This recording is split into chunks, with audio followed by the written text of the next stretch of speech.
120 টাকার লটারি কাটি কোটিপতি হলেন রাজমিস্ত্রি। মাত্র 120 টাকার টিকিটেই বাজিমাত। ইংলিশ বাজার ব্লকের ফুলবাড়িয়া গ্রাম পঞ্চায়েতের তাঁতিপাড়া এলাকার বাসিন্দা নিমাই সরকার।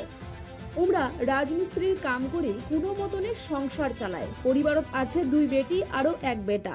প্রতিদিনকার মতন আজিও ওমরা 120 টাকার লটারি কাটেন, আর তাতেই বাজিমাত খুলি যায় কপাল নিমাই সরকারের।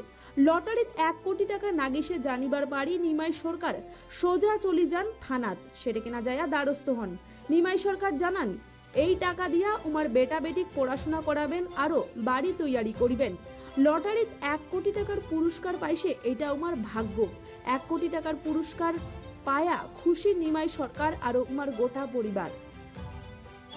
আপনি কত টাকা টিকিট কেটেছিলেন? আপনি 120 টাকা টিকিট কেটেছিলাম। কি লেগেছে আপনার? First prize. তো আপনি কি করে বুঝলেন যে আপনার প্রাইজ লেগেছে? আমি বুঝলাম, খাওয়ার পরে মিলিয়ে দেখি যে আমার ফার্স্ট প্রাইজ লেগেছে। তারপরে আপনি কি করলেন? তারপরে আমি আসলাম মিটি ফাড়ি আমাদের প্রশাসনের সহযোগিতার জন্য। আমাদেরকে সহযোগিতা করেছে।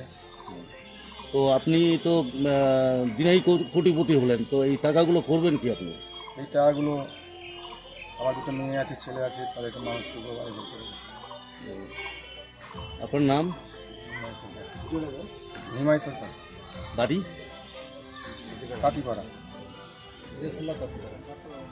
দারসাল্লা তারিপাড়া বলেন। দারসাল্লা তাঁতিপাড়া।